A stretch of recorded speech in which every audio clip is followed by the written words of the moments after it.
सूतक की परिस्थितियों में राम कथा कहना घोर निंदनीय है। देखो, हम उसी परंपरा से हैं, वैष्णव साधु, कि हमें ये कोई लागू नहीं। शास्त्र विरुद्ध और कलयुग के कपट कलेवर भेष धारण करने वाले ये सब कालनेमी। मुरारी बापू समाज को धोखा मत दे और धर्म को धंधा में मत बदले, यही बेहतर होगा।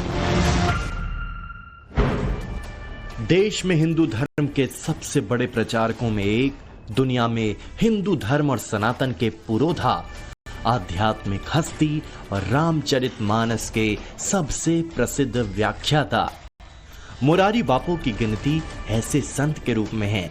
उनकी पहचान ऐसे कथावाचक के रूप में है जिनका एक ही उद्देश्य है, सार्वभौमिक शांति और सत्य, प्रेम, करुणा का संदेश फैलाना। लेकिन इन दिनों मुरारी बापू पर एक के बाद एक आरोप लग रहे हैं। आरोप लगाने वाले भी साधु संत ही हैं। कोई कह रहा है कि धर्म को धंधे में मत बदलिए, कोई कह रहा है कि कलयुग के काल नेमी मत बनिए, तो कोई राम कथा कहने वाले मुरारी बापू को धर्म की परिभाषा समझा रहा है। दो के घेरे में आ गए हैं। दरअसल 3 दिन पहले ही उनकी पत्नी निर्मला बा का निधन हुआ था और इसके बीच शनिवार को जब वो वाराणसी पहुंचते हैं और राम कथा को लेकर प्रवचन करना शुरू करते हैं तो वाराणसी का जो एक खेमा है, जो लोगों का एक खेमा है, वो सवाल उठाता है। लोगों का ये सवाल है कि सूतक काल में क्या कोई कर्मकांड करना या फिर राम कथा कहना कहाँ तक जायज है, और इसे लेकर अब विवाद की स्थिति बनती जा रही है। सोशल मीडिया पर लगातार इसे लेकर बहस की स्थिति देखने को मिल रही है। हालांकि इन सब के बीच में टाइम्स नाउ नवभारत से जब मुरारी बापू की बातचीत होती है तो उन्होंने स्पष्ट कहा कि वो वैष्णव संप्रदाय से आते हैं, वैष्णव साधु हैं, लिहाजा जो ये नियम है सनातन का वो उनके ऊपर लागू नहीं होता है।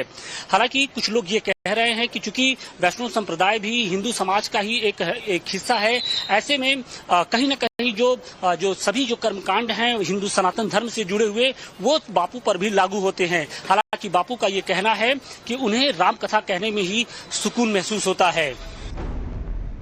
मुरारी बापू वाराणसी में 9 दिन के श्री राम कथा कार्यक्रम के लिए पहुंचे हुए हैं। शनिवार को कथा वाचन का पहला दिन था। कार्यक्रम शाम 4 बजे से शुरू हुआ। इससे पहले मुरारी बापू ने काशी विश्वनाथ धाम के दर्शन किए, जहां उनके अनुयायियों ने फूलों की बारिश की और जयकारे लगाकर उनका भव्य स्वागत किया। इसके बाद मुरारी बापू ने न सिर्फ धाम के दर्शन किए बल्कि काशी विश्वनाथ मंदिर में शिवलिंग के स्पर्श दर्शन भी किए, जिसके बाद विवाद शुरू हो गया। मुरारी बापू पर आरोप है कि बड़े कथावाचक होने के बाद भी उन्होंने धर्म का पालन नहीं किया। पत्नी के निधन के बाद भी व्यासपीठ पर बैठकर कथावाचन किया।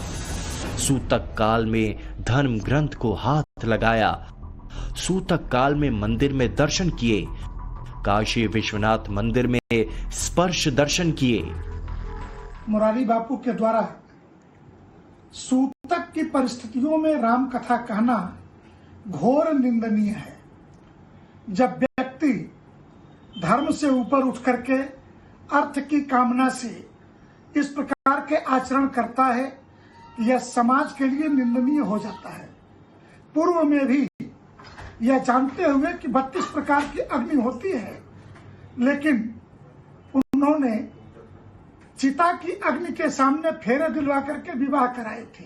तो मंगल को अमंगल से रिश्ता जोड़ना और उसकी गलत व्याख्या करना और व्यासपीठ पर बैठ करके अल्लाह मौला करना, यह आचरण शोभा नहीं देता है। शास्त्र विरुद्ध और कलयुग के कपट कलेवर भेष धारण करने वाले ये सब कालनेमी सूतक। पिछले बुधवार को ही मुरारी बापू की पत्नी अगले दिन सुबह उनका अंतिम संस्कार और समाधि की गई, जिसके बाद पीएम मोदी ने भी संवेदना व्यक्त की थी। लेकिन पत्नी के निधन के 2 दिन बाद ही मुरारी बापू तय कार्यक्रम के मुताबिक वाराणसी पहुंच गए। वाराणसी के रुद्राक्ष कन्वेंशन सेंटर में मुरारी बापू की श्री राम कथा का कार्यक्रम 14 से 22 जून तक तय था। ये बापू की 958वीं राम कथा है। मोदी सरकार के ऑपरेशन सिंदूर से प्रेरित होकर आयोजकों ने मुरारी बापू की इस राम कथा को मानस सिंदूर का नाम दिया है। लेकिन काशी के संतों का तर्क है कि पत्नी के निधन के बाद सूतक लग जाता है, इसलिए मुरारी बापू को अपना कार्यक्रम टाल देना चाहिए था, क्योंकि परिवार में किसी सदस्य की मृत्यु के बाद हिंदू धर्म में कुछ पारंपरिक प्रावधान और संस्कार होते हैं। मृत्यु के बाद परिवार पर सूतक लग जाता है, जिसे पातक भी कहा जाता है। ये सूतक 12 से 16 दिनों तक रहता है, जिसमें परिवार के सदस्यों को दैनिक गतिविधियों से दूर रहना होता है। इस दौरान धार्मिक काम और मंदिर जाने से परहेज किया जाता है। सूतक के दौरान गरुड़ पुराण का पाठ करना होता है और इस दौरान नियमों का पालन करना महत्वपूर्ण माना जाता है। लेकिन मुरारी बापू का अपना तर्क है, अपनी सोच और समझ है। उन्होंने साफ कर दिया कि ये नियम उनके ऊपर लागू नहीं होते हैं। हम न क्रिया करते हैं और न उत्तर क्रिया करते हैं। मुरारी बापू का मानना है कि भगवान का भजन करना, कथा करना, इसमें सुकून है, न कि सूतक। देखो, हम उसी परंपरा से हैं, वैष्णव साधु, कि हमें ये कोई लागू नहीं। क्रिया करते हैं, न उत्तर क्रिया करते हैं, समाधि थे सब कुछ हमारा पूरा हो। तो सनातन में इस चीज का सनातन पर, लेकिन हम जिस साधु परंपरा, हमारी पुरानी परंपरा की, इसमें और भगवान का भजन करना, स्मरण करना, राम कथा का गायन करना, इसमें सुकून है, नॉट सूतक। बाबू क्या दर्शन भी कर सकते हैं क्या यहाँ पे? जैसे हम काशी में ये परंपरा है कि सूतक काल में मंदिर के दर्शन भी नहीं कर सकते। हम तो दर्शन करके आए। जो साधु संत मुरारी बापू को धर्म का उपदेश दे रहे हैं, उन्हें यह भी समझ लेना चाहिए कि मुरारी बापू पिछले 50 साल से राम कथा कहते आ रही हैं। 12 साल की उम्र में ही बापू को रामचरितमानस देश विदेश में करोड़ों की संख्या में उनके श्रोता हैं। मुरारी बापू कथा के अलावा सामाजिक कार्यों से भी जुड़े रहे हैं, लेकिन फिर भी उन्हें धर्म को आधार बनाकर टारगेट किया जा रहा है।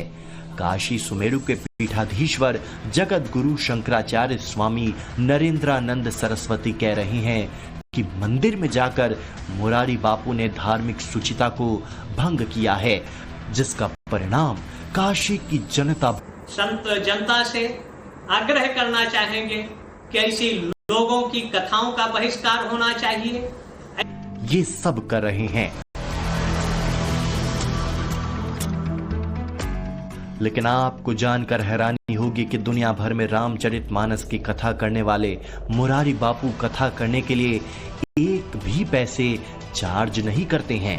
न तो उनकी कोई फीस है और न ही वो कथा वाचन पैसा कमाने के लिए करते हैं।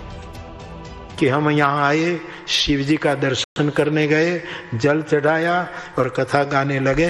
इस बात को कई पूज्य चरणों को, कई महापुरुषों को, कई लोगों को ठीक नहीं लगा है कि ये नहीं होना चाहिए था वगैरह वगैरह। इन सब को किसी को ठेस लगी हो तो मैं आप सबके प्रति क्षमा प्रार्थी हूँ। आपको, आपके प्रति मैं क्षमा मांग लेता हूँ, आप चिंता न करो। पूरा विवाद इसी बात पर है कि जब सूतक लगे थे तब मुरारी बापू ने व्यास पीठ पर बैठकर कथा क्यों पढ़ी। आखिर धार्मिक मान्यताओं के अनुसार सूतक किसे नहीं लगता है, अब वो भी सुन लीजिए। हाँ, सूतक 4 लोगों को नहीं लगता है। ब्रह्मनिष्ठ यति को नहीं लगता है, ब्रह्मचारी को नहीं लगता है, राजा को नहीं लगता है, और प्रतिदिन अग्निहोत्र करने वाले को तो अग्निहोत्री का जो अधिकार है वो सपत्नीक है, न कि अपत्नीक है। तो मुरारी बापू को ये बताना चाहिए कि इन चारों में वो क्या है। मुरारी बापू ने तो साफ कर दिया है कि जो लोग पूजा पाठ करते हैं उन पर यह लागू नहीं होता, और मुरारी बापू तो 50 साल से कथा करते आ रहे हैं। ऐसे में कार्यक्रम को टालने का सवाल ही नहीं उठता। अब हिंदू धर्म के रीति रिवाजों और मान्यताओं पर आधारित उन नियमों को भी जान लीजिए जो परिवार में किसी की मृत्यु के बाद आम लोगों के लिए अनिवार्य बताए गए हैं। अंतिम संस्कार करने वाले परिवार के सदस्य को कुछ नियमों का पालन करना होता है। पहले दिन बाहर से भोजन करना चाहिए। परिवार के सदस्यों को मांस, शराब से दूर रहना चाहिए। मुंडन संस्कार भी किया जा सकता है। मृतक के प्रति श्रद्धा व्यक्त करने का एक तरीका है। मृत्यु के 13वें दिन 13वीं संस्कार किया जाता है। इस दिन गरुड़ पुराण के पाठ का समापन होता है। इसके अलावा परिवार के सदस्यों को ब्रह्मचर्य का पालन करना चाहिए। भोजन मिट्टी के पात्र या पत्तल में करना चाहिए।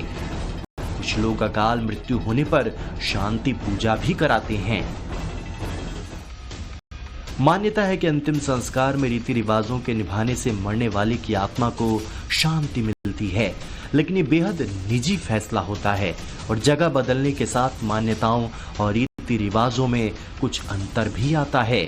इसलिए ये फैसला करना कि मुरारी बापू ने सही किया या गलत, ये उन्हीं पर छोड़ देना चाहिए। वाराणसी से आशुतोष सिंह के साथ bureau report, times now Navbharat. चलिए बात अगली स्टोरी की करते हैं। इंदौर के राजा रघुवंशी हत्याकांड में गिरफ्तार कातिल पत्नी सोनम से पूछताछ का चौथा दिन। हर रोज सोनम से 8 से 10 घंटे तक पूछताछ हो रही है, ये जानने के लिए कि लव ट्रायंगल में उसने खूनी क्लाइमैक्स को कैसे अंजाम दिया। राजा रघुवंशी के कत्ल के लिए हनीमून रूस